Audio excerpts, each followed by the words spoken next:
ঢাকা-১২ আসনে নির্বাচনী জনসভা করছে জামায়াতে ইসলামী। রাজধানীর কারওয়ান বাজারে আয়োজন করা হয়েছে কর্মসূচির। জনসভায় প্রধান অতিথির ভাষণ দেবেন দলটির আমির ডাক্তার শফিকুর রহমান। তুলে ধরবেন উন্নয়ন পরিকল্পনা, আনুষ্ঠানিকভাবে পরিচয় করে দেবেন সংসদ নির্বাচনে এই এলাকার জামায়াতের এমপি প্রার্থী সাইফুল আলম খান মিলনকে। ভোটে চাইবেন দাঁড়িপাল্লা প্রতীকে। এ উপলক্ষে সকাল থেকে খণ্ড খণ্ড মিছিল নিয়ে জনসভাস্থলে জড়ো হতে থাকেন নেতাকর্মীরা।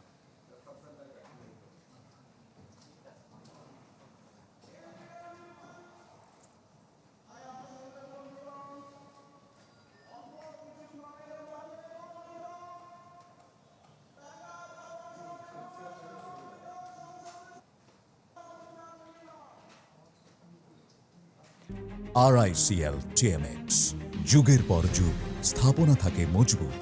জনসভাস্থলে কথা বলছেন জামায়াতের নেতাকর্মীরা। আমরা সরাসরি চলে যাচ্ছি সেখানে। সুন্দর করা হবে। বিভিন্ন জায়গায় বর্জ্য জমা রাখার নামে যে ভাগাড় তৈরি করা হয়েছে, এই ভাগাড়কে পরিবর্তন করে উন্নত বিশ্বের মতো আমরা ব্যবস্থা করতে চাচ্ছি। সংগ্রামী ভাই ও বন্ধুরা, আমরা সর্বোপরি বাংলাদেশকে একটি সুন্দর বাংলাদেশ করতে চাচ্ছি, একটি নারী বান্ধব বাংলাদেশ করতে চাচ্ছি। আমরা আমাদের জব মার্কেটে যারা চাকরিতে আসেন তাদের চাকরির ব্যবস্থা আমরা করতে চাচ্ছি। আমির জামাত বলবেন, আমি পরিষদে যেটা বলতে চাচ্ছি, আজকে আপনাদের সকলকে নিয়ে চাঁদাবাজের বিরুদ্ধে আমরা ব্যাপক ঐক্যবদ্ধ প্রতিরোধ গড়ে তুলতে চাচ্ছি। কি বলেন, আপনি রাজি আছেন?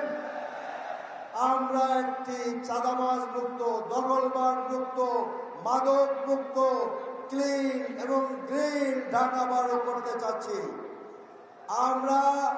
আমরা হাদি হত্যার বিচার চাই। আমাদের যেসব ভাইদেরকে হত্যা করা হয়েছে তাদের বিচার চাই। রেজাউল ভাই হত্যাকারীদের বিচার চাই। আমরা আমাদের বাংলাদেশকে একটি স্বয়ং সম্পূর্ণ আধিপত্য মুক্ত বাংলাদেশ, একটি সন্ত্রাস মুক্ত বাংলাদেশ করতে চাই।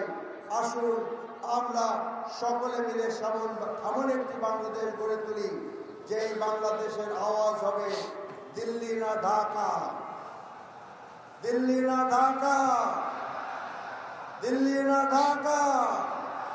আপনাদের অনেক অনেক ধন্যবাদ। খোদা হাফেজ।